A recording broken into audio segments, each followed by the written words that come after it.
Hello दोस्तों, कैसे हैं आप सब। स्वागत है आप सभी का कॉमिक वर्ल्ड 2.0 पर। तो चलिए दोस्तों, शुरू करते हैं वांटेड अली का अगला भाग।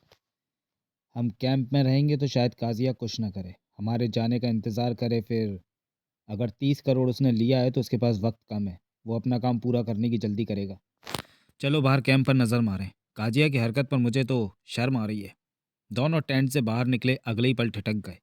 कुछ दूरी पर काजिया और देवराज चौहान बातें करते दिखे। उस्मान भाई और बुखारी की नज़रें मिली। उससे पूछ रहा होगा काजिया कि हमने उससे क्या बात की। उस्मान भाई कड़वे स्वर में कह उठा, मैंने सब कुछ सच सच बता दिया जनाब। देवराज चौहान सामने से आते काजिया को देखते ही कह उठा, मैंने बता दिया कि यूसुफ खान कितना बड़ा दगाबाज था। उन्होंने बहुत सवाल पूछे, मैंने सबका सही जवाब दिया। ठीक किया, जाओ खाना खा लो, कहकर काजिया उस्मान भाई और बुखारी की तरफ बढ़ गया। दोनों काजिया को करीब आते देखते रहे। जनाब, काजिया इज्जत भरे स्वर में कह उठा, आप नहा धो लीजिए, फिर मैं खाना लगवा देता हूँ। यूसुफ खान के बारे में हमें बहुत दुख है कि वो गद्दार निकला, बुखारी ने कहा। दुख तो मुझे भी है। मुझे अभी भी यकीन नहीं आता कि वो गद्दार था। काजिया ने गहरी सांस ली। उसकी लाश फेंक दिखाई में, उस्मान भाई ने कहा। जी जनाब, आपने ही ऐसा करने को कहा था। हम कुछ दिन कैंप में ही रहेंगे, मुझे खुशी होगी, काजिया बोला। तुम्हारा परिवार कैसा है? खुदा का रहम है उन पर, काजिया ने कहा। हम नहा लें फिर खाना खाएंगे, बुखारी ने कहा और उस्मान भाई के साथ एक तरफ बढ़ गया। काजिया भी अपने कामों में व्यस्त हो गया। खाने के लिए कतारें बैठनी शुरू हो गई थी। देवराज चौहान भी कतार में बैठने के लिए आगे बढ़ रहा था कि जगमोहन सामने आ गया। देवराज चौहान ठिठका, तुम आखिर कर क्या रहे हो? मैंने सुना कि यूसुफ खान के मरने के पीछे तुम हो। तुमने काजिया से कुछ कहा? हाँ, कल जो हमला हुआ वो भी मैंने करवाया था, मोना चौधरी से कहकर। देवराज चौहान गंभीर था। हमारा निशाना अली है, ये सब करना नहीं। ये करके हम अली की तरफ ही बढ़ रहे हैं। कैसे? यहाँ गड़बड़ होगी तो अली आएगा। इस तरह एक आध की मौत पर अली आने वाला नहीं। अभी तो शुरुआत हुई है। मतलब कि अभी और कुछ भी होगा? बहुत कुछ। देवराज चौहान का चेहरा सख्त हो उठा। इस कैंप में आतंकवादियों को तैयार करके हमारे देश हिंदुस्तान भेजा जाता है। मैं इस कैंप को पूरी तरह बर्बाद कर दूंगा और यहाँ की बर्बादी देखकर अली आएगा ही। कोई ज़रूरी नहीं। जो भी हो, मैं इस कैंप को बर्बाद कर दूंगा, देवराज चौहान ने दृढ़ स्वर में कहा। इस तरह तुम खुद को ज़्यादा खतरे में डाल रहे हो। खतरा तो लेना पड़ेगा ही। महाजन कहाँ है? वो मेरे टेंट में ही रात में होता है। दिन में वो अब्दुल मजीद से ट्रेनिंग लेता है। महाजन साथ है तुम्हारे इस काम में? नहीं, अभी तो मैं जो कर रहा हूँ खुद ही कर रहा हूँ। इस काम में मुझे किसी के साथ की ज़रूरत नहीं। तो मैं क्या करूँ? तुम इसी तरह वक्त बिताते रहो, जब तुम्हारी ज़रूरत पड़ेगी बताऊंगा। वो हमारी तरफ ही आ रहा है, जगमोहन ने देवराज चौहान के पीछे देखते हुए कहा और पलटकर चला गया। देवराज चौहान खड़ा रहा कि पीछे से शरीफ खान उसके पास आ पहुंचा। आहट पाकर देवराज चौहान घूमा, शरीफ खान को देखा। तभी देवराज चौहान की निगाह काजिया पर पड़ी, जो 15-20 कदमों की दूरी पर दूसरी तरफ जा रहा था। उसने शरीफ खान को देवराज चौहान के पास खड़े देखा था। तुम्हें याद है कि आज मुझसे मिलना है? शरीफ खान बोला, चेहरे पर सख्ती थी। हाँ, मुझे मालूम है। तुम कहाँ होते हो? मैं आऊँगा। जल्दी आना, मैं तुम्हारा इंतज़ार कर रहा हूँ, कहकर शरीफ खान जाने लगा। काम क्या है? देवराज चौहान ने पूछा। तुमसे ज़रूरी बात करनी है, खाना खाने के बाद ही आ जाना, कहकर शरीफ खान आगे बढ़ गया। देवराज चौहान ने अपने कदम खाने की कतार की तरफ बढ़ा दिए। देवराज चौहान 10 मिनट तक पहाड़ी पगडंडी पर चलने के बाद उस जगह पर जा पहुंचा जहाँ शरीफ खान लोगों को बम बनाना सिखाता था। वो जंगल जैसी खुली जगह थी, साथ में एक पहाड़ी टीला भी था जो कि समतल था। शरीफ खान के नीचे 10 आदमी थे जो कि उसके निर्देशन में दूसरों को बम बनाना, ग्रेनेड फेंकना, सुतली बम, बोतल बम, यानी कि हर तरह का काम सिखाया जा रहा था। ग्रेनेड फेंकने के धमाके कभी कभार सुनाई दे जाते थे। शरीफ खान एक टेबल और 4 कुर्सियों के पास ही कमर पर हाथ बांधे टहल रहा था। वो 55 बरस का पेट निकला परंतु फुर्तीला इंसान था। चेहरे पर दाढ़ी थी। देवराज चौहान को अपनी तरफ आते पाकर ठिठक गया। देवराज चौहान उसके पास आया और शांत स्वर में बोला, कहिए जनाब। बैठो। शरीफ खान खुद भी कुर्सी पर बैठ गया। देवराज चौहान भी बैठा। 5-6 दिन ही हुए तुम्हें कैंप में आए और तुम मशहूर हो गए, शरीफ खान ने शांत स्वर में कहा। इसमें मैं क्या कर सकता हूँ? देवराज चौहान ने भोलेपन से कहा। यूसुफ खान को मैं पिछले 20 बरस से जानता हूँ। उसके साथ मैंने काम भी किया है। शरीफ खान गंभीर स्वर में बोला। वो वैसा नहीं हो सकता जैसा कि तुम उसके बारे में कहते हो। मैं क्या कहता हूँ? यही कि वो काजिया को मारकर उसकी जगह लेना चाहता था। कैंप में यूसुफ खान ने हमला कराया था। देवराज चौहान ने जानबूझकर चेहरे पर परेशानी ओढ़ ली। बोलो, सच क्या है? देवराज चौहान चुप रहा। रहमान, तुम मेरे दोस्त बन जाओ और सब कुछ सच सच मुझे बता दो। मैं जानता हूँ तुम कुछ छुपा रहे हो। मैंने कुछ नहीं छुपाया। झूठ मत बोलो। शरीफ खान सख्त सर में क्या उठा। तुम्हारा चेहरा बता रहा है कि तुम कुछ छुपा रहे हो। देवराज चौहान ने बेचैनी भरे अंदाज में पहलू बदला। बता दो सच क्या है, मैं किसी से कुछ नहीं कहूँगा। मुझे डर लगता है जनाब। डर? किससे? काजिया साहब से। मेरे होते हुए तुम डरो मत, मुझे अपना दोस्त समझो, शरीफ खान ने प्यार से कहा। काजिया मुझे मार देगा, किसी को पता ही नहीं चलेगा कि तुमने मुझे कुछ बताया है। पक्का जनाब? बिल्कुल पक्का। वादा करते हैं? हाँ वादा। अब तुम मुझे बताओ कि सच क्या है, ज़रा भी झूठ मत कहना। आपकी जान खतरे में है जनाब। देवराज चौहान ने बम फोड़ा। मेरी? शरीफ खान के होंठों से निकला। मेरी जान खतरे में? हाँ, काजिया अब आपको गोली मारेगा। शरीफ खान देवराज चौहान को देखने लगा, घूरता रहा।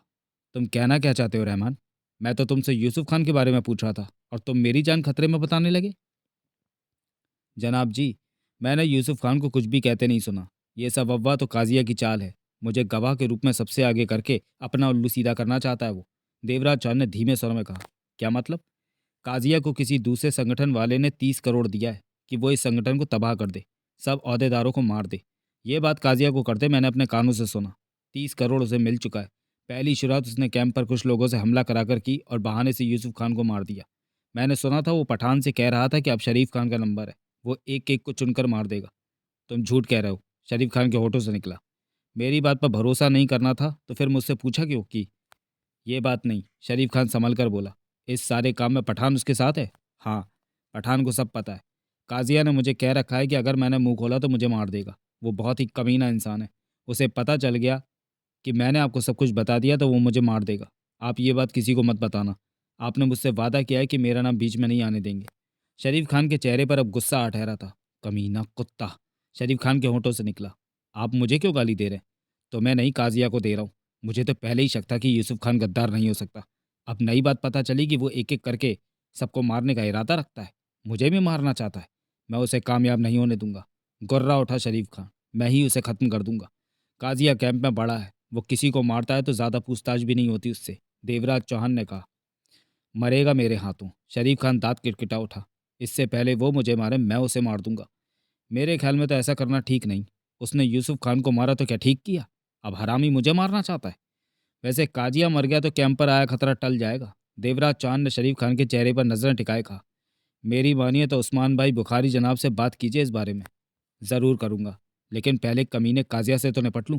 तुमने जो मुझसे कहा वो सब बुखारी और उस्मान भाई के सामने कहना होगा। मैं तो अभी चलने को तैयार हूँ। चलेंगे, पहले काजिया को जहनुम पहुंचा दूं। शरीफ खान दांत किटकिटा उठा। उस्मान भाई और बुखारी खाना खा चुके थे। 10:30 का वक्त हो रहा था।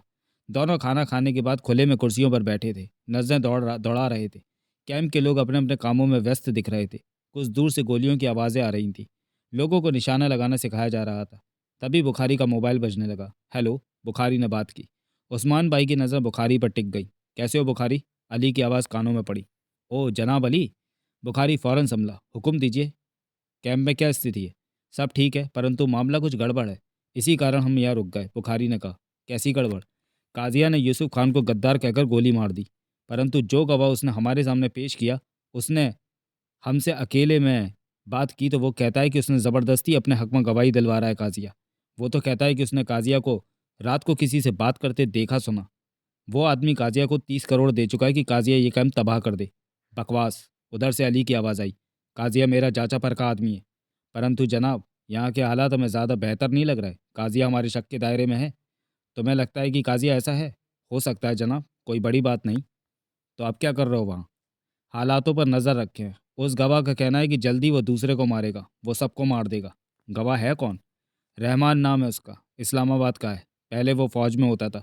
कुछ दिन पहले हमने ही उसे भर्ती किया था। वो इस बात से डरा हुआ है कि बात खुल गई तो काजिया उसे मार देगा। काजिया ऐसा आदमी नहीं है, कहीं गड़बड़ है, उस गड़बड़ को तलाशो। तभी काजिया इसी तरफ आता दिखा। जनाब, काजिया इधर ही आ रहा है। बेहतर होगा कि हम बाद में बात करें, बुखारी बोला। उधर से अली ने फ़ोन बंद कर दिया। बुखारी ने फ़ोन जेब में रखा। तब तक काजिया पास पहुंचा था। किसी चीज़ की ज़रूरत हो तो मुझे कहिए, काजिया मुस्कुरा कर बोला। सब ठीक है? बुखारी भी मुस्कुराया। काम कैसा चल रहा है? सही चल रहा है। जिन लोगों ने कैंप पर हमला किया उनका क्या हुआ? उस्मान भाई ने पूछा। वो हमला सलमान नाम के आदमी ने करवाया था, परंतु उसकी हत्या कर दी गई। शायद इसलिए कि जो इस हमले के पीछे है, वो नहीं चाहता कि पूछताछ में हमें उसके बारे में पता चल सके। मतलब कि ये मामला रुक गया? जी, परंतु ये तो स्पष्ट है कि हमला यूसुफ खान के इशारे पर ही हुआ था। तभी उस्मान भाई और बुखारी की निगाह पीछे की तरफ गई। ये क्या? उस्मान भाई के होंठों से निकला। काजिया तुरंत पलटा। 4 कदम के फासले पर शरीफ खान रिवॉल्वर थामे खड़ा काजिया को मौत भरी निगाहों से देख रहा था। उसके चेहरे से स्पष्ट लग रहा था कि वो गोली चलाने वाला है। शरीफ खान तुम, काजिया ने कहना चाहा। कमीने कुत्ते दगाबाज, चिल्लाकर कहते हुए शरीफ खान ने रिवॉल्वर वाला हाथ ऊपर उठाया। चेहरा दमक रहा था। काजिया की आंखें फैल गईं। उस्मान भाई और बुखारी की हालत भी जुदा नहीं थी। काजिया ने फुर्ती से हाथ अपने कपड़ों में डाला, रिवॉल्वर निकालने के लिए, और खुद को नीचे गिरा लिया। थाए! तभी फायर की आवाज़ गूंजी। काजिया बाल बाल बचा। अगर उसने खुद को नीचे न गिराया होता तो गोली उसके शरीर में धंस चुकी होती, परंतु गिरते ही अपने कपड़ों में छिपी रिवॉल्वर वो निकाल चुका था। नीचे पड़े पड़े ही उसने दांत भींचकर रिवॉल्वर वाला हाथ सीधा किया और ट्रिगर दबाता चला गया। थाए थाए थाए! 3 गोलियां चली। 2 शरीफ खान की छाती में लगी और एक टांगों के बीच। उसके बाद शरीफ खान पुनः गोली चलाने के काबिल न रहा। वो उछलकर पीछे को जा गिरा। काजिया के होठों से गुर्राहट निकली और वो उछलकर खड़ा हो गया। बुखारी और उस्मान भाई अभी तक हक्के बक्के थे। शरीफ खान हौले हौले हिल रहा था। काजिया दांत भींचे आगे बढ़ा, शरीफ खान के पास पहुंचा। चेहरे पर दरिंदगी नाच रही थी। शरीफ खान, काजिया गुर्रा उठा। आंखें खोल, बता तूने मुझे क्यों मारना चाहा। शरीफ खान ने कठिनता से आंखें खोली। होंठ कांपे जैसे कुछ कहना चाहता हो, परंतु तभी उसकी गर्दन एक तरफ लुढ़क गई। उसी पल एक तरफ से देवराज चौहान वहां पहुंचा।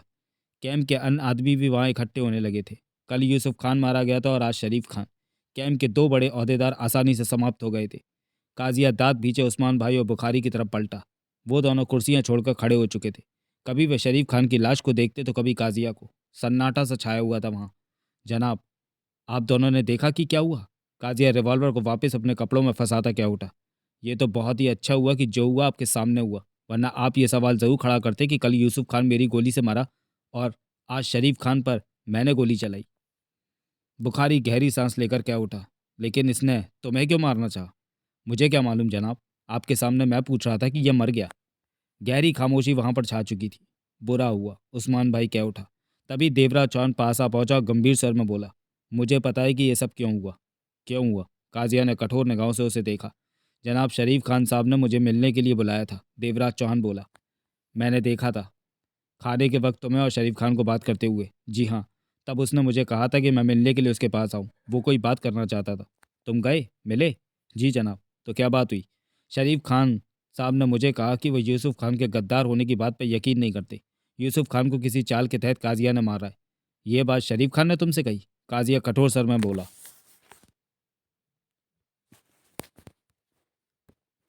हाँ, मैंने बहुत समझाने की चेष्टा की कि ऐसी बात नहीं है, परंतु शरीफ खान गुस्से से आपको मारने चल पड़ा। मुझे इतना वक्त ही नहीं मिला कि मैं आपको सतर्क कर पाता। देवराज चौहान ने अफसोस भरे स्वर में कहा। काजिया देवराज चौहान को दांत भींचे देखता रहा। यह तो अच्छा हुआ कि आप बच गए, कहते हुए देवराज चौहान ने उस्मान भाई और बुखारी को देखा। वो दोनों चुप से खड़े थे। रहमान, काजिया बोला, तुमसे कुछ बात तो तुम में कुछ बात तो है ही। मैं समझा नहीं जनाब। काजिया चेहरे पर अजीब से भाव समेटे क्या उठा।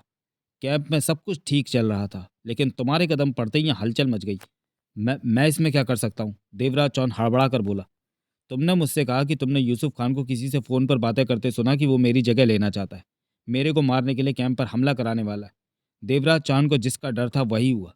भेद खुलने जा रहा था उसका। उसने सक पकाकर उस्मान भाई और बुखारी को देखा। वो दोनों कभी देवराज चौहान को देखते थे, कभी काजिया को। मैंने कही ये बात? देवराज चौहान को कहने पड़े ये शब्द। तुमने ही तो कहा था कि मैंने कहाँ कहा? देवराज चौहान क्या उठा। जनाब, आपने ही तो पठान के साथ मुझ पर दबाव डाला कि मैं यही कहूँ, खास तौर से उस्मान भाई और बुखारी के सामने। काजिया के मस्तिष्क को तीव्र झटका लगा। वो देखता रह गया देवराज चौहान को। आप मुझ पर झूठा इल्जाम लगा रहे हैं कि मैंने ऐसा कुछ कहा, देवराज चौहान ने तेज स्वर में कहा। बल्कि आपने ये कहने को मुझे मजबूर किया था, लेकिन मैंने आपकी बात नहीं मानी। मैंने सब सच कह दिया इनसे। इनसे? काजिया ने बुखारी और उस्मान भाई को देखा। अजीब से स्वर में बोला, सब कह दिया? क्या कह दिया? वही कि आपने मुझे ज़बरदस्ती का गवाह बनाने की चेष्टा की, जबकि सच बात तो ये थी कि मैंने यूसुफ खान को कुछ भी कहते नहीं सुना, बल्कि आपको कहते सुना था। कह दिया मैंने। हक्का बक्का रह गया काजिया। मस्तिष्क में ना समझ में आने वाली आंधी उठने लगी। मुझे कहते सुना था? काजिया पागलों की तरह बोला। हाँ, क्या कहते सुना था? आप जानते हैं।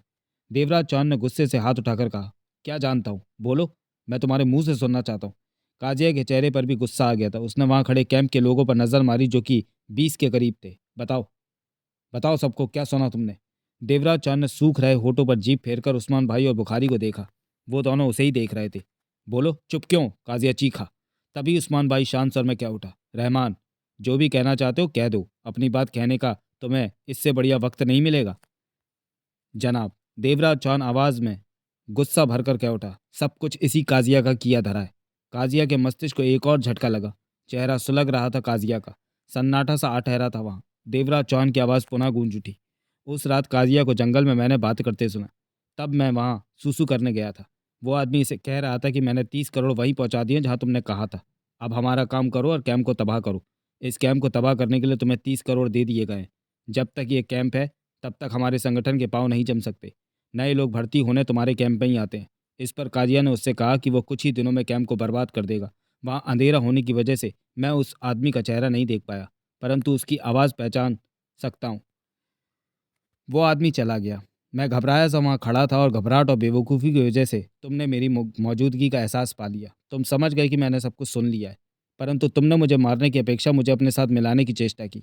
तुमने धमकी देकर मुझे इस बात के लिए तैयार किया कि मैं सबसे कहूँ कि यूसुफ खान को मैंने फ़ोन पर कहते सुना है कि वो काजिया को मारकर कैंप में जगह लेना चाहता। हरामजादे! काजिया गला फाड़कर चीख उठा और देवराज चौहान पर झपटा। देवराज चौहान सहम सा गया। काजिया देवराज चौहान से भिड़ गया, उसे लिए नीचे जा गिरा। काजिया पागलों की तरह उस पर घूंसे बरसाने लगा। देवराज चौहान जैसे अपने को बचाने की चेष्टा कर रहा था, साथ ही चीख कर कहता जा रहा था, काजिया, कमीने कुत्ते, तू झूठ बोलता है। तूने ही मुझे यूसुफ खान के बारे में खबर दी और अब वो मानने की अपेक्षा तू मुझ पर ही इल्जाम लगा रहा है कि मैं 30 करोड़ लेकर कैंप को तबाह कर रहा हूँ। तुझे जिंदा नहीं छोड़ूंगा, जान से मार दूंगा। साथ ही काजिया के हाथ पांव गुस्से से चल रहे थे, वो पागल हो रहा था। काजिया, बुखारी ऊंचे स्वर में बोला, छोड़ दो उसे, ये मुझे फंसाना चाहता है। काजिया गला फाड़कर उसे मारता जा रहा था। मैं इसे जिंदा नहीं छोड़ूंगा, मैं कहता हूँ रुक जाओ। परंतु काजिया ना रुका। वो सच में पागलों जैसा हो चुका था। बुखारी ने वहां खड़े कैंप के लोगों को कहा कि काजिया को संभाले। 4 आदमी आगे बढ़े और काजिया को पकड़कर देवराज चौहान से पीछे किया। काजिया पागल हो रहा था। बार बार उनके हाथों से छूटने की कोशिश में देवराज चौहान पर झपट लेना चाहता था। देवराज चौहान नीचे पड़ा करा रहा था। बुखारी आगे आया और काजिया के पास पहुंचकर बोला, शांत हो जाओ। जनाब, ये कुत्ता झूठ बोल रहा। शांत रहो। बुखारी का स्वर कठोर हो गया। काजिया गुर्रा कर रह गया। छोड़ो इसे, बुखारी ने कहा। चारों ने काजिया को छोड़ दिया। अब तुम रहमान को कुछ नहीं करोगे, लेकिन ये सरासर झूठ क्या? तुम चुप रहोगे या नहीं? बुखारी ने कठोर अंदाज में काजिया की आंखों में झांका। काजिया दांत पीसते हुए खामोश हो गया।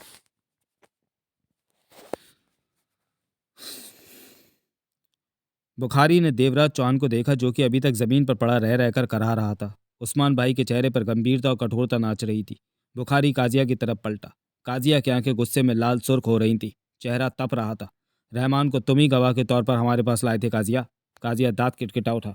रहमान ने हमें कल ये सब पहले ही बता दिए थे कि तुमने इसे गवाह क्यों बनाया। तो आपने कल ही मुझे ये सब क्यों नहीं बताया? काजिया गुर्राया।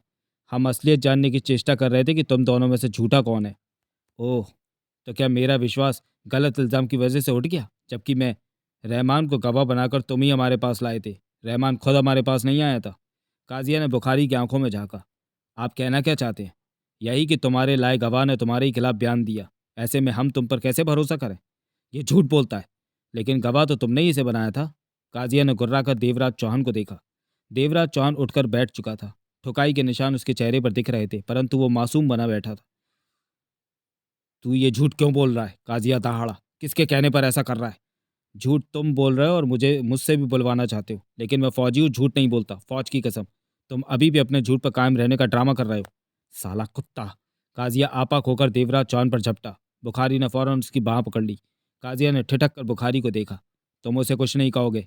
बुखारी ने उसकी बाह छोड़ी। ये मेरा हुक्म है। लेकिन ये झूठ बोलता है, काजिया चीखा। यह फैसला अभी नहीं हुआ कि झूठ तुम दोनों में से कौन बोल रहा है। जनाब, काजिया तड़प कर बोला, यह आप क्या कह रहे हैं? मुझ पर शक कर रहे हैं कि? क्योंकि तुम ही गवाह बनाकर इसे हमारे पास लाए थे, इसलिए इसकी बात हमारे लिए महत्वपूर्ण हो जाती है। काजिया इस अंदाज से बुखारी को देखने लगा। अगर उसका बस चलता तो बुखारी का सिर फोड़ देता। फिर सुलगती निगाहों से देवराज चौहान पर नजर मारी। देवराज चौहान अभी तक नीचे बैठा मासूम सा बना हुआ था। जनाब बुखारी साहब, काजिया दांत पीस करके क्या उठा, रहमान झूठ बोल रहा है। तभी उस्मान भाई आगे आता क्या उठा, इसका फैसला भी हो जाएगा। अभी तो हम तुमसे सारे अधिकार वापस ले रहे हैं। ये आप क्या कह रहे हैं उस्मान भाई? काजिया हक्का बक्का सा तड़प उठा। तुमने वही सुना जो हम कह रहे हैं, उस्मान भाई ने गंभीर स्वर में कहा। जब तक कोई ऊपर से नहीं आ जाता तब तक कैंप हमारे हाथों में महफूज रहेगा और तुम दोनों। उस्मान भाई ने देवराज चौहान पर नजर मारी और काजिया को देखा। कैदी रहोगे कैंप में, इस बारे में जो फैसला करना होगा जनाब अली ही करेंगे। काजिया की हालत देखने लायक थी। काटो तो जैसे खून नहीं। काजिया ने कभी सोचा भी नहीं था कि पलों में उसकी स्थिति ऐसी हो जाएगी। पूरे कैंप का बड़ा था वो, और अब उसे कैंप में ही कैदी बनकर रहना होगा। काजिया के होठों से देर तक कोई बोल ना फूटा। तुम्हें तुम्हारे घर में ही बंदी बनाकर रखा जाएगा और रहमान भी वहीं पर बंदी रहेगा। "अ- आपने देखा कि शरीफ खान मुझे मार देना चाहता था? आपने सब देखा?" काजिया के होठों से निकला।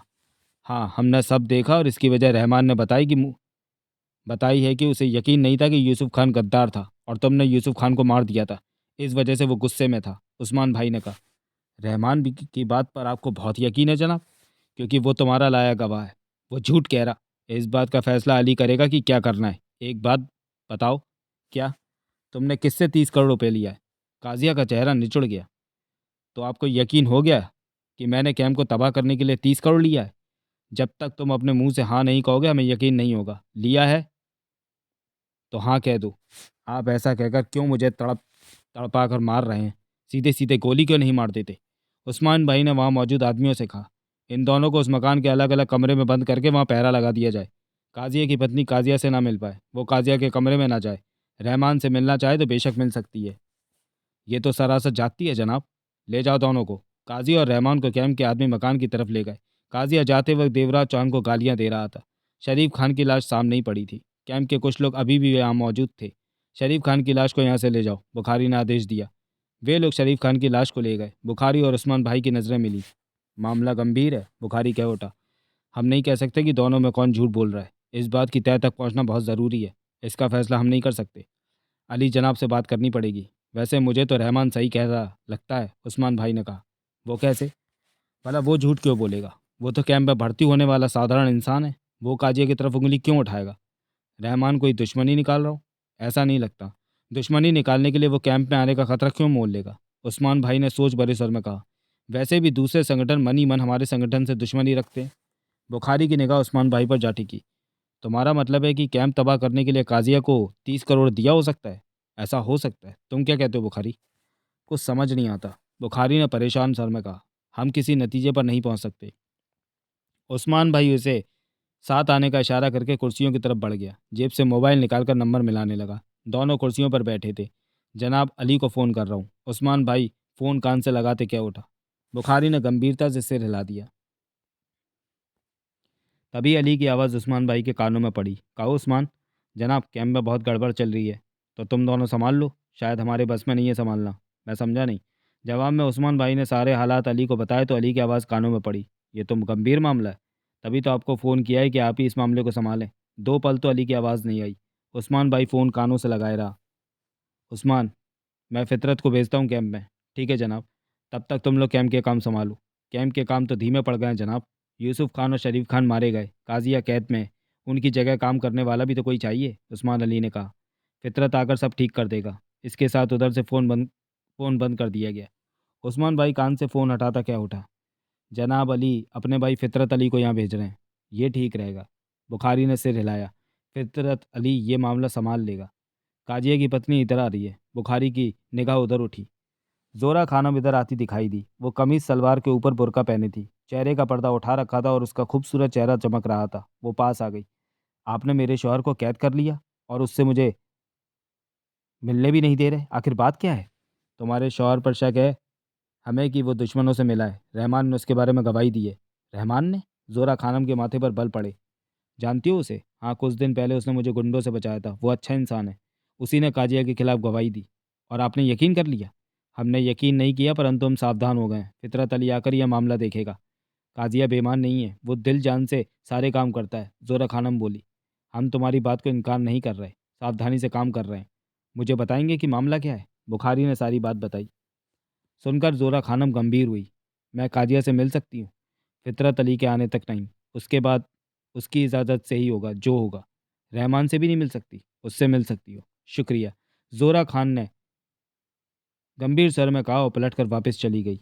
देवराज चौहान को मकान के ऐसे कमरे में बंद किया गया था जहाँ कबाड़ जैसा सामान और कुर्सियां टेबल के अलावा एक चारपाई रखी थी। वो जानता था कि बाहर 2 पहरेदार भी हैं। देवराज चौहान का दिमाग तेजी से चल रहा था। वो नहीं चाहता था कि ऐसा कुछ हो, परंतु हो गया। वो जानता था कि वो खतरनाक खेल खेल रहा है। उसमें कभी भी फंस सकता है, परंतु राहत की बात तो ये थी कि काजिया पूरी तरह शक के घेरे में आ गया था और वो भी कैद में था। देवराज चौहान स्कैम को बर्बाद कर देना चाहता था। ऐसा कुछ होते पाकर ही तो अली का ध्यान स्कैम की तरफ आएगा और शायद वो यहाँ आए भी। परंतु ये सब तो बंद आंखों का खेल था। वो जानता था कि बात बढ़ेगी अब। अगर वो किसी तरह 30 करोड़ लेने की बात काजिया पर साबित कर सके तो तब काजिया का बच पाना संभव नहीं था। परंतु ऐसा कैसे होगा? देवराज चौहान का दिमाग तेजी से दौड़ रहा था। आखिरकार उसने मोना चौधरी को फ़ोन किया। क्या हो रहा है वहाँ? मोना चौधरी से ने पूछा। तुम लोग क्या कर रहे हो? देवराज चौहान ने बेहद धीमे स्वर में सारी बात बताई। ये तो गंभीर मामला है। मोना चौधरी की आवाज़ कानों में पड़ी। मैं इस मामले से तभी साफ बच सकता हूँ जबकि काजिया पर 30 करोड़ का इल्ज़ाम साबित हो जाए। ये कैसे होगा? तुम बाहर ऐसे किसी आदमी को तैयार करो जो ये कहने पर तैयार हो जाए कि वो कैंप में आकर काजिया से मिला था और बात की थी उस रात। देवराज चौहान मोना चौधरी को समझाने लगा। सब कुछ सुनकर मोना चौधरी गंभीर स्वर में बोली, ऐसा आदमी मिल पाना संभव नहीं। मिल भी गया और वो बीच में कहीं कमज़ोर पड़ा तो तुम्हारा भेद खुल जाएगा। तुम जैसे भी हो ये काम करने की कोशिश करो, देखती हूँ। देवराज चौहान ने फ़ोन बंद करके जेब में रख लिया। तभी दरवाजे पर आहट हुई। दरवाज़ा खुला और जोरा खानम ने भीतर प्रवेश किया। बाहर खड़े पहरेदारों ने दरवाज़ा बंद कर लिया। देवराज चौहान ने जोरा खानम को देखा और हौले से सिर हिला दिया। जोरा खानम कुर्सी पर बैठते हुए कह उठी, तुमने वो बात सुनी जिसमें वो आदमी काजिया को कह रहा था कि 30 करोड़ उसकी कहीं जगह पर पहुंचा दिया है? हाँ, देवराज चौहान के होटल। जोरा खानम ने देवराज चौहान को घूरा। देवराज चौहान शांत रहा। तुम झूठ बोल रहे हो। जोरा खानम आगे झुकती कह उठी, मैंने सही कहा है, तुम झूठ बोल रहे हो। काजिया ऐसा कुछ नहीं कर रहा था। तुमने ऐसा क्यों कहा? मैंने कुछ नहीं किया, जो सुना वो बता दिया। जोरा खानम मुस्कुराई और अपना चेहरा पीछे कर लिया। तुम अच्छे इंसान हो। तुमने बिना किसी मतलब के उन 3 बदमाशों से मुझे बचाया था। वो मेरी इंसानियत थी। और अब जो कर रहे हो ये भी मेरी इंसानियत है। रहमान, जोरा खानम कह उठी, काजिया मुझे 4 साल पहले अफगानिस्तान के बॉर्डर से उठाकर लाया था। मैं रजामंदी से उसके साथ नहीं आई थी। उसने ज़बरदस्ती मुझसे निकाह किया। मौलवी से कहना पड़ा मुझे कि निकाह मुझे मंजूर है क्योंकि मुझ पर काजिया का दबाव था। वो मेरा गला भी काट सकता था। देवराज चौहान की निगाह जोरा खानम के चेहरे पर थी। 4 साल से मैं काजिया के साथ रह रही हूँ, उसके बच्चे को भी जन्म दिया। वो मुझे महज औरत नहीं मानता, औरत से बढ़कर अपना दोस्त मानता है। हर बात मुझे बताता है, मुझे प्यार से रखता है। उसने मुझे कभी भी शिकायत का मौका नहीं दिया। यहाँ तक कि कभी कभी वो अपने कामों में मेरी सलाह भी लेता है। देवराज चौहान उसे देखता रहा। वो कभी भी कुछ भी नया करता है तो मुझे ज़रूर बताता है। अगर वो कैम्प से गद्दारी कर रहा था और किसी ने उसने किसी से उसने 30 करोड़ कैम्प को तबाह करने के लिए लिए थे तो इसका मुझे पहले ही पता चल जाता। ये बात उसने तुमसे छिपा कर रखी होगी। जोरा खानम मुस्कुराई। तुम झूठ बोल रहे हो रहमान। काजिया पर तुमने झूठा इल्ज़ाम लगाया है। तुम्हारे कहने से क्या होता है? सच तो वही है जो मैंने सुना है, देवराज चौहान ने कहा। तो तुम नहीं बताओगे कि तुमने झूठ क्यों बोला? क्यों काजिया को फंसाया? मैंने सच कहा है। काजिया और यूसुफ खान अच्छे दोस्त थे। तुम्हारी बातों में आकर काजिया ने यूसुफ खान को मारा और मेरी बातों में आकर नहीं, बल्कि मैंने काजिया से हमला होने की जो बात कही थी वो सच होती देखकर काजिया ने यूसुफ खान को मारा था। कहते हुए देवराज चौहान मुस्कुरा पड़ा था। जोरा खानम की आंखें सुखड़ी। और तुमने कहा कि तुमने ऐसा कुछ भी काजिया से नहीं कहा? नहीं कहा। जोरा खानम कई पलों तक देखती रही, फिर बोली, तुम तो बहुत खतरनाक आदमी हो। देवराज चौहान चुप रहा। क्या चाल खेल रहे हो तुम? तुम्हें बताना ज़रूरी नहीं। और वो जो कैंप पर हमला हुआ उसके बारे में तुम्हें पहले कैसे पता चल गया कि ऐसा होने वाला है? क्योंकि वो हमला मेरे इशारे पर हुआ था। देवराज चौहान बोला। जोरा खानम चौंकी। कौन हो तुम? रहमान। तुम कैंप में आकर ये सब क्या कर रहे हो? क्या चाहते हो? काजिया से तुम्हारी क्या दुश्मनी है? कुछ दुश्मनी नहीं है। मैंने पूछा है क्यों कर रहे हो ये सब? देवराज चौहान ने कुछ नहीं कहा। तुम जानते हो कि ये बातें मैं उस्मान और बुखारी को बता सकती हूँ। वो तुम्हारी बात का ज़रा भी यकीन नहीं करेंगे। क्यों? वो यही सोचेंगे कि तुम काजिया को बचाने के लिए ये सब कर रही हो। जोरा खानम ने गहरी सांस ली। तुम साधारण इंसान नहीं हो, शातिर हो कोई। देवराज चौहान खामोश रहा। कम से कम मुझे ये तो बता दो कि तुम ये सब क्यों कर रहे हो? तुम समझती हो कि काजिया ने 30 करोड़ नहीं लिए? देवराज चौहान बोला। नहीं लिए, लेकिन मैं साबित कर दूंगा कि उसने 30 करोड़ लिए हैं, देवराज चौहान ने कहा। इसका मतलब मामला अभी और गंभीर होने वाला है। हाँ, ये सही है। कैसे साबित करोगे? वक्त आने पर मैं साबित कर दूंगा। तुमने अभी स्वीकार किया कि कैंप पर हमला तुमने करवाया, तो इसका मतलब कैंप के बाहर भी तुम्हारे आदमी हैं। तभी तुमने मोबाइल रखने की इजाज़त ली हुई है कि उनसे बात कर सको। ठीक समझी तुम। नाम तुम्हारा रहमान है या कुछ और? रहमान ही है। तो तुम पूरी तैयारी के साथ यहाँ आए हो? ये तो मैं समझ चुकी हूँ। काजिया से क्या दुश्मनी है तुम्हारी? कह तो दिया कि कुछ नहीं। शरीफ खान को तुमने क्या कहा कि वो काजिया को मारने दौड़ पड़ा? जोरा खानम बोली। यही सब कहा था जो बुखारी उस्मान से कहा। उसे बताया कि काजिया अब उसे मारने वाला है, तो गुस्से में भरा वो काजिया को मारने पहुंच गया और खुद ही मारा गया। देवराज चौहान ने कहा, ये सब बातें तुम मुझे क्यों बता रहे हो? क्योंकि तुम मेरा कुछ नहीं बिगाड़ सकती। ये बातें तुम किसी से भी कहो, कोई तुम्हारी बात का यकीन नहीं करेगा।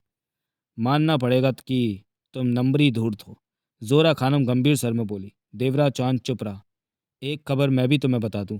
क्या? तुम्हारा बाप आ रहा है। फितरत अली नाम है उसका। अली? वो अली नहीं जो संगठन का बड़ा अली है, परंतु फितरत अली उसी अली का भाई है, और वो तुम्हारा बाप है। तुमसे ज़्यादा धूर्त है, मक्कार है, हरामी है। अली उसे भेज रहा है तुम्हारा और काजिया का मामला देखने के लिए। तो अली खुद नहीं आ रहा, अपने भाई फितरत अली को भेज रहा है। देवराज चौहान का दिमाग तेजी से काम करने लगा। नजरें जोरा खानम पर रहीं। फितरत अली को मामले की असलियत भापते देर नहीं लगेगी। तुम इस बात की क्यों चिंता कर रही हो? देवराज चौहान मुस्कुराया। मैं तुम्हें सतर्क कर रही हूँ कि अपनी पूरी तैयारी करके रखो, शायद फितरत अली शाम को आ जाए। तुम्हें काजिया की चिंता करनी चाहिए।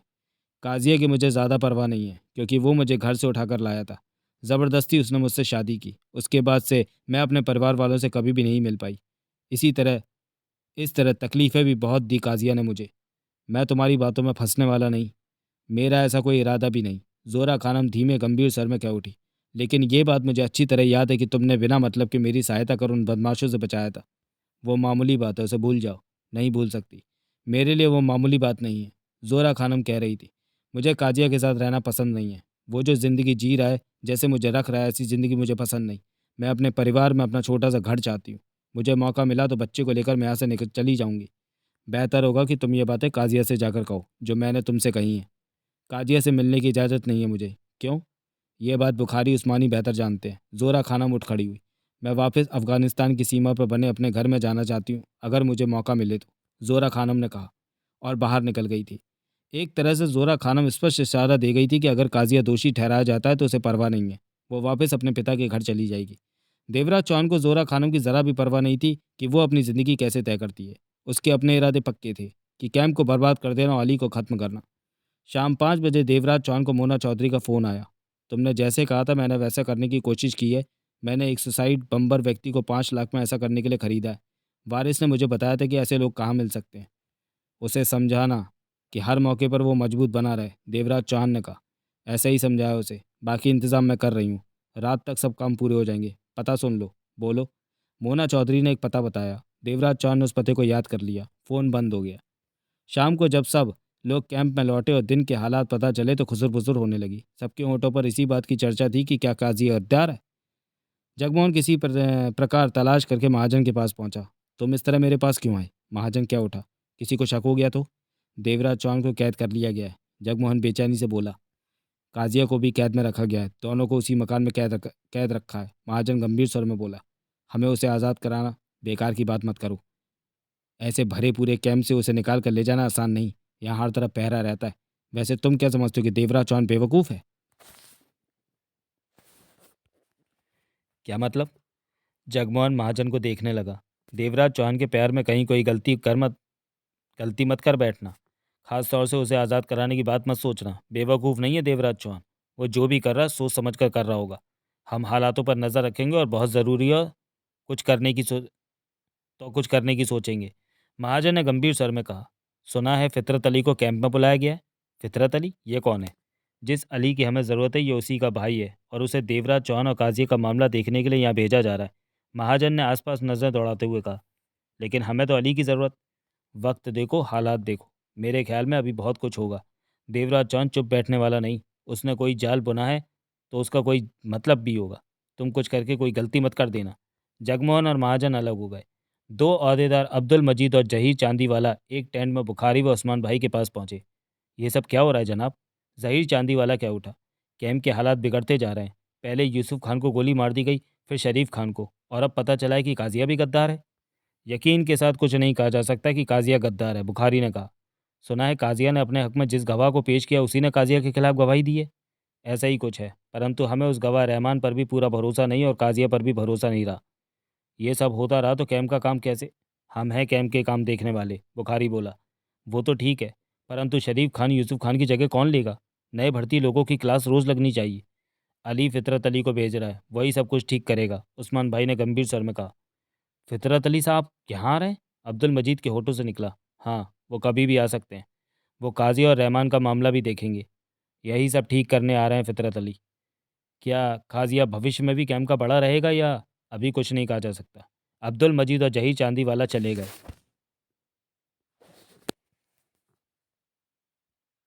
उस्मान भाई ने बुखारी से कहा, फितरत अली बहुत खतरनाक है।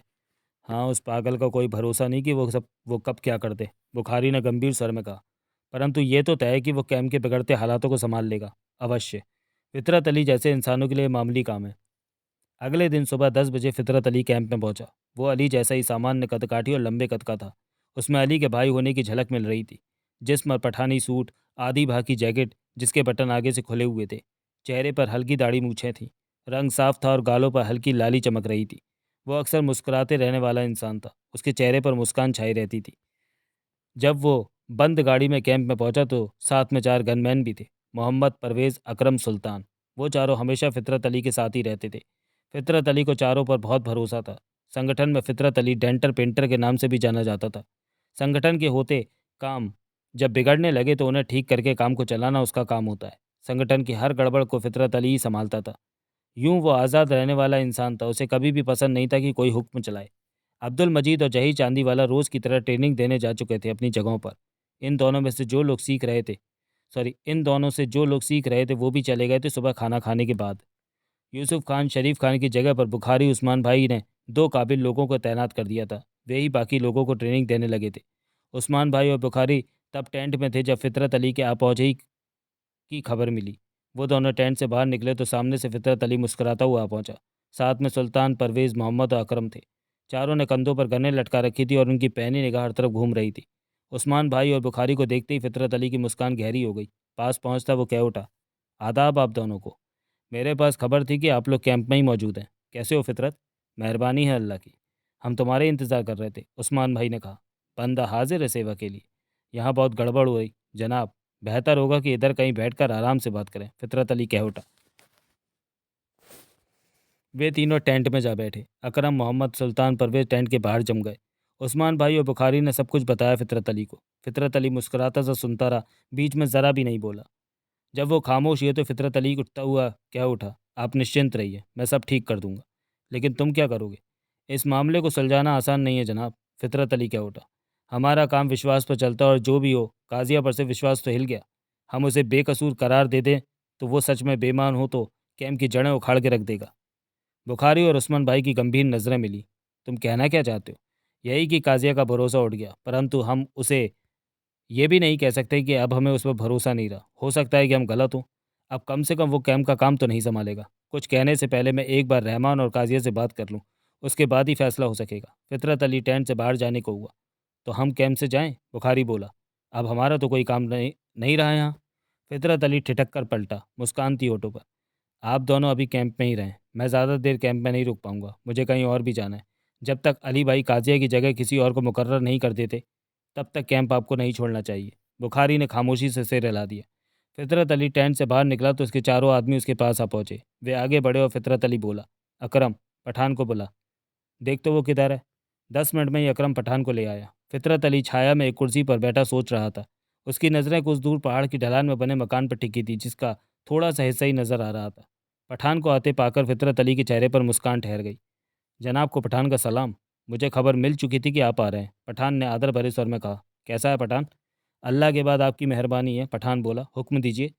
काजिया ने जो काम किया उससे मेरा दिल बहुत दुखा। मुस्करा रहा था फितरत अली। जनाब, काजिया बिल्कुल बेकसूर है। पठान क्या उठा। रहमान बहुत ही खतरनाक और चालाक आदमी है जनाब। इसने काजिया साहब को बुरी तरह फंसा दिया है। काजिया साहब तो बहुत ही ईमानदार हैं। तो इस बारे में क्या जानता है? जनाब, रहमान ने मेरे सामने स्वीकारा था कि उसने यूसुफ खान को फ़ोन पर हमला करने के बारे में कहते सुना। इस बारे में रहमान ने पहले ही सब कुछ बता दिया था जनाब काजिया को, परंतु बाद में वो अपनी बात से पीछे हट गया। बल्कि उल्टा ही उसने काजिया साहब पर इल्ज़ाम लगा दिया कि कैंप को तबाह करने के लिए उन्होंने किसी से बात की और उसने सुनी है। हमारे सामने वो कुछ और कहता रहा और उस्मान भाई बुखारी के पास जाकर उसने कुछ और कहा। वो बहुत ही चालाक और ख़तरनाक इंसान है। फितरत अली के चेहरे पर मुस्कान छाई हुई थी। तुम्हारे ख्याल से काजिया की कोई गलती नहीं? नहीं, वो बेगुनाह है जनाब। साजिश करके उन्हें फंसाया गया, पठान बोला। तुम्हारी बात की मेरी नज़रों में कोई कीमत नहीं। मैं समझा नहीं जनाब। तुम काजिया के खास हो, उसे बचाने के लिए तुम कुछ भी गलत कर सकते हो। ये आप क्या कह रहे हैं जनाब? पठान के होठों से निकला। मैंने गलत कहा? जी जनाब, आपने गलत कहा। पठान हिम्मत करके कह उठा। मैं काजिया साहब का खास ज़रूर माना जाता हूँ, परंतु जो भी करता हूँ संगठन के हक में करता हूँ। संगठन को नुकसान पहुँचाने की मैं सोच भी नहीं सकता। मैं तुम पर भरोसा नहीं कर सकता। वो आपकी इच्छा जनाब, पठान ने शांत स्वर में कहा। मुझे कैसा पता लगे कि काजिया और रहमान में से कौन सच्चा है? फितरत अली कह उठा। काजिया साहब पर अविश्वास करना गुनाह जैसी बात है। फितरत अली की यही फितरत है कि जो देखो उस पर विश्वास करो, बातों पर मत जाओ। फितरत अली मुस्कुरा कर कह उठा। क्या तुम मुझे पर्दे पर सच दिखा सकते हो? नहीं जनाब, आपको यकीन दिलाने को मेरे पास कुछ नहीं है। फिर तो तुमसे बात करना ही बेकार है। वो दोनों उस मकान में? फितरत अली ने उधर मकान को देखा। जी, पठान बोला। लेकिन मैं आपसे इतना ज़रूर कहूँगा कि रहमान झूठा है। तो चलिए दोस्तों, वीडियो को यहीं समाप्त करते हैं और मिलते हैं वांटेड अली के अगले भाग में, अगले वीडियो में। तब तक के लिए धन्यवाद।